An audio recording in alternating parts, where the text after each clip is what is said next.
Hey everyone. This video is gonna have a quick fix to the camera that I didn't put into the last video in regards to enemies. And we're also gonna add a new tile map that will let us place enemies into the world more easily. There aren't any extra assets you need to download, so don't worry about that. And quick update on Patreon, we're only a few dollars away from the live stream stretch goal.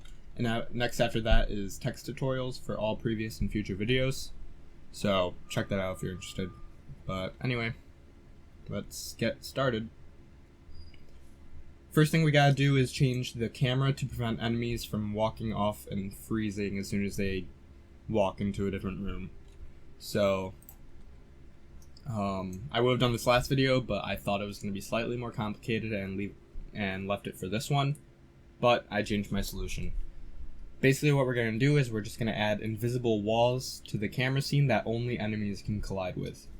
So what we're going to do is, in our camera scene, have a static body 2D, and it's going to have 4 collision rectangles on the ends of the screen. Let me lock this real quick. So I'm going to create a collision shape 2D. This one's going to be called top. Shape is going to be rectangle, and the extents are going to be 80 and 2. So I'm going to turn on pixel snap so I could align this up to the top of the area and duplicate it, call it bottom, drag that down here. Now create a new collision shape. Don't copy the other ones because the extents will change all of them. Call this one left rectangle shape, and this is going to be 2 and 64. And finally copy it, move it to the other side, and call it right. Okay. Now, in our static body, we're going to go down to this collision section and remove this checkbox and layer and check the second one, and then remove this checkbox and mask. So what we just did is we made the static body unable to collide with anything by deselecting its mask, and then by setting the second layer checkbox, anything that has the second checkbox for mask will be able to collide with this. So we're just going to, in code, add that checkbox to enemies. So go to our entity script. Right here in the if types enemy, we're going to set collision mask bit 1 and 1. This will make the second checkbox, not the first, because the first checkbox would be 0.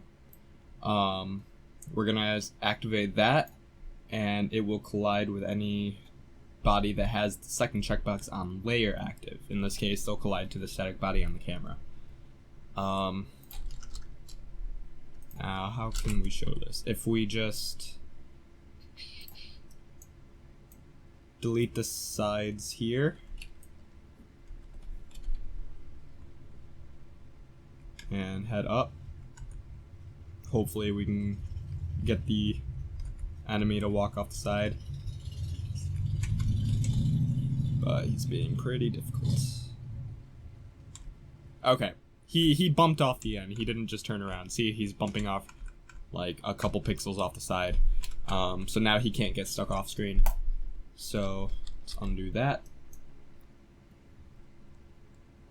And yeah, so for this next part, we're gonna change how we spawn enemies. Currently, we have to look for the enemy scene, drag it here, and then put it down there.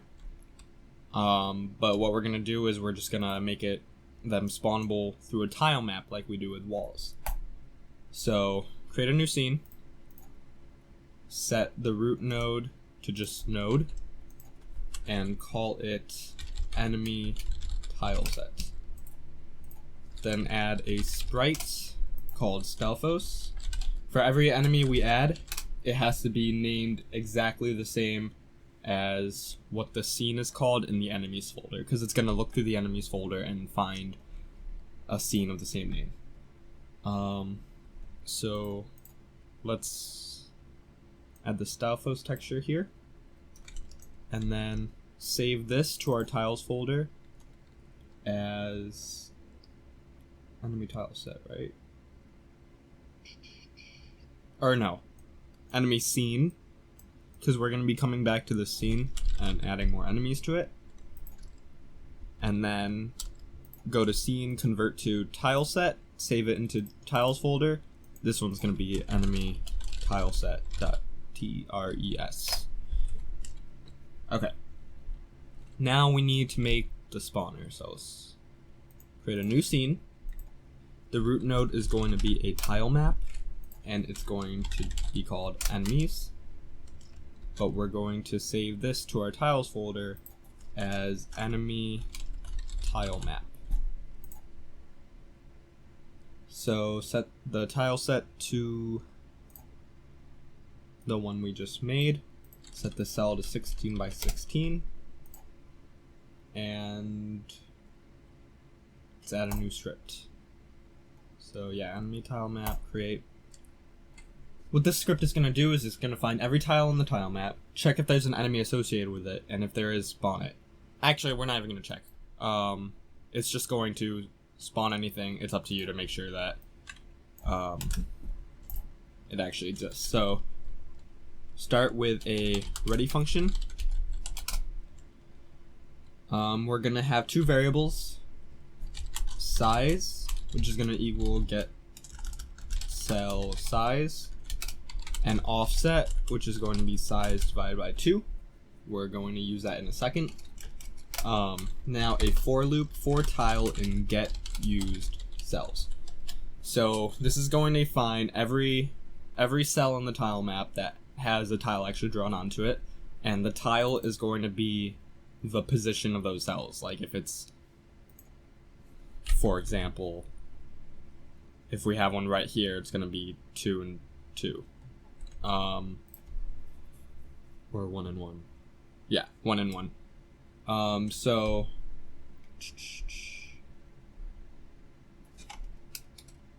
gonna have a new variable called name. We're gonna get the tile set and then get the name, or tile get name of the cell at tile.x and tile.y. And then we're going to have a variable called node, and we're going to load the file from the enemies folder with the name of that tile. So string resources enemy, that's the first argument, then name, and then .tscn, and then we're going to instance that.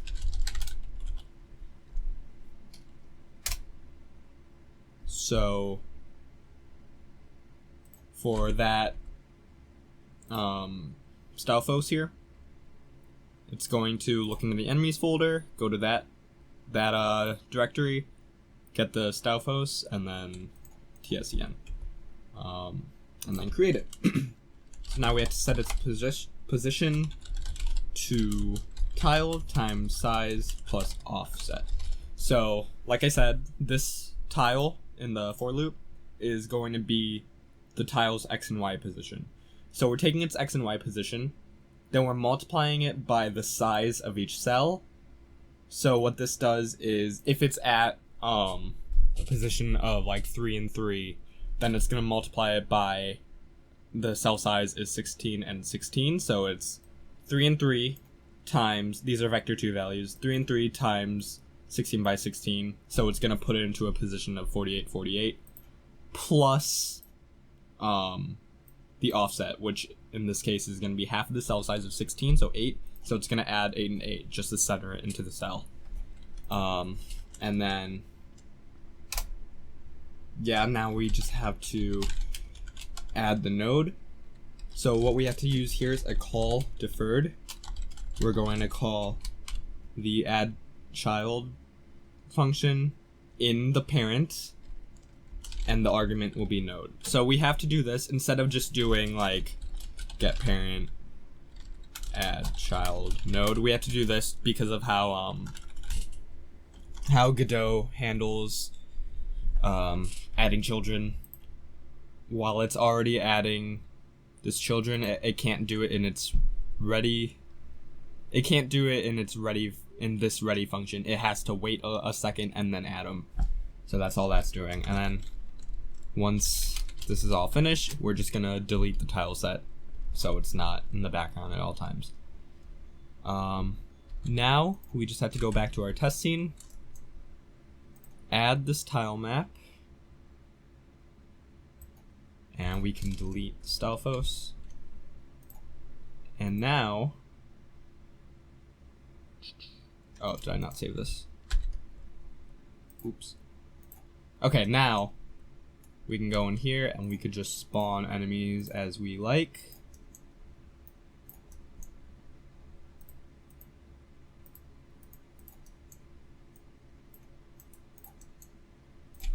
And if we run the game, we got the 4 stalfos in this room, we got the line there, and because of what we did with the camera in the last episode, they don't move until we get in there. That, and there should be the one up here. Yep. So yeah, that's that. Anytime we want to add a new enemy, we'll just go to the enemy scene, add its sprites, and then save the tile set on top of the old one. So yeah, that's all we're going to do for this video. I believe the next video will have the bow item and a new enemy that can use it. If you have any questions, leave them in the comments or join the Discord server. And if you want to support me, consider pledging my Patreon. Every dollar counts, and there's a couple goodies you get depending on your tier. $1 patrons and above get their name on this end slate, which should be on the screen right now. $5 patrons get access to episode scripts to follow along with the video, and $10 patrons get access to the project files and a call out at the end of the first video released after pledging. There's also stretch goals for live streaming current projects and development on the next tutorial if you're interested in seeing the process or just want to talk. And after that stretch goal will be text tutorials, which we're almost halfway to reaching. But anyway, I hope you've been enjoying these videos, and I will see you soon.